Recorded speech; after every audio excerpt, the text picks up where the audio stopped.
Consistency trumps everything else that you do in the gym. Hey everybody, I thought I would chat with you guys and gals a little bit about this today. And this is something that I am by no means the only one who says this. Anytime you talk to a lot of successful trainers and coaches, one of the things you will notice is that oftentimes we will say things like a less than optimal routine is superior if you're going to do it consistently. Meaning, if I give a client a routine or a method, but it only gives them 80 to 85%, maybe 90% of the possible results they can give on a week-to-week or month-to-month basis, but they do that routine consistently, or whatever version of it I'm giving them, because I mean it could change over time, and they consistently train, missing at most maybe one workout a month,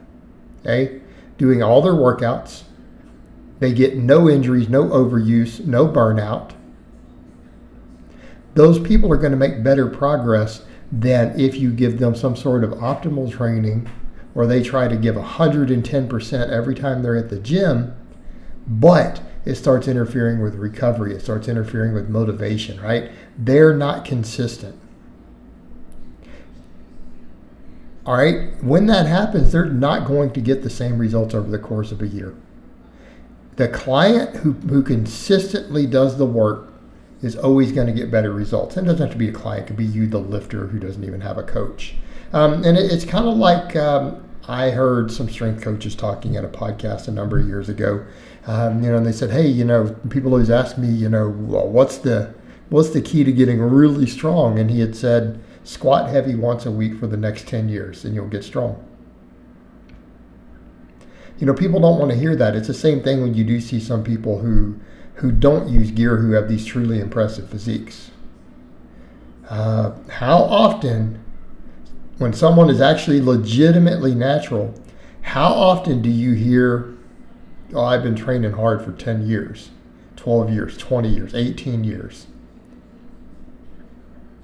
Like my friend Nicola Ella, who I did a little sit down with a while back discussing the Mr. Olympia. He gave his thoughts on it. He's a bodybuilder in his 40s. We've been friends, 15 years or so. Maybe more, I don't know. He's one of those guys, people you ask him, man, how'd you get these results? He's like, well, I've been training really hard for 25 years. Now, granted, the guy has really good genetics too, and keep in mind he's strong, and so it's like the guy looks great, obviously looks like a bodybuilder with good genetics, but the same guy can deadlift over 600 pounds and can squat 550 high bar, and I've seen him do just work sets of 315 on the bench. Like he's no slouch in the strength department, but he'll tell you the same thing.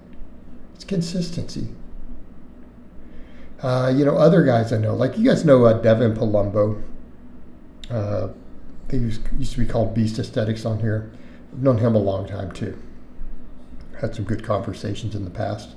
I haven't talked to him lately. The same thing, people are always like, oh, he's got such amazing genetics to have reached whatever he got to or whatever in his 20s, as a drug-tested guy, because he did drug-tested powerlifting, bodybuilding, a couple other sports, did arm wrestling. But he's like, yeah, but he's like, I've been training since before I was even hit puberty. Okay? He's just been training that long. It mattered. He's like, I benched 135 when I was like 13 years old. Okay? He did that when he's 13 years old. But he'd already been training for years. So it's that consistency. And I think people don't factor that in too when they look at, well, how did this person reach whatever this goal was this young? But then you look at how young did they start. Well, they sometimes already had 8 or 10 years of really serious, consistent training in. Right? Everyone always looks for these shortcuts. They always think that if I just find this one magical special method, it's going to get me these amazing results. When it's like, well, no, it will help. Definitely good programming, good coaching. It'll help you not get hurt, all those things. Help you get good results, get through plateaus, right? Keep your head straight. But it really is the consistency. And again, I want to be clear, even for me as a coach, I could come up with the most optimal programming in the world for someone, but if they're not going to do it consistently, wasted their time. So I always look at that. You have to look at that with what you're doing in the gym and with your training. You have to look at that. Consistency will always beat optimal. Because if you can't do the optimal, or the same thing, people are like, well, I'm looking for these optimal training volumes to get the most possible growth. Yeah, but is it something you're going to do consistently, and is it going to cause overuse injuries? That's one of the things I point out to people also when they're chasing certain types of programming. Not really optimal if you get hurt at the 6-month mark. And we have to think about that, because if we're getting injured, we're having overuse problems. We're having to deload all the time because everything's always inflamed and hurting. That's not optimal. It's interfering with your consistency. Okay, because you're not consistently doing it. You can't sustain it with any degree of consistency. Well, that's not optimal then, is it? Because we know that consistency is huge. It's a massive factor.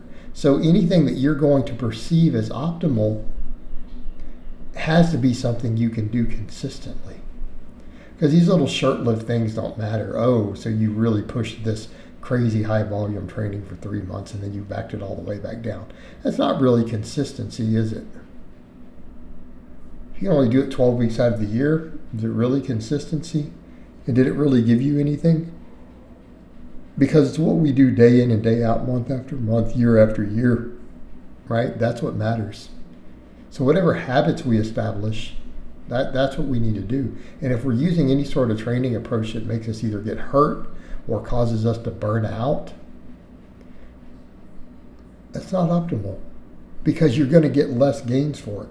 Because even if something gave you 5% better results, so versus something only gave you 95%, but it forces you to have downtime in your motivation or for extra deloads or things are getting inflamed, you're losing that training time. You're losing those whole weeks where you're going to get potential training response because you were not recovering from the thing you were doing, or because, again, it caused overuse problems, burnout, whatever. You're losing your consistency, and in the grand scheme of things, that's not going to be any better, even if in the short term it seemed to work a little bit more. So when we talk about consistency really being everything, it really, really is, right? Consistent, good training will trump quote-unquote optimal training every single time. All right, guys, but that's really all I have to say on that today. I hope it's been informative, and I will talk to you guys and gals next time.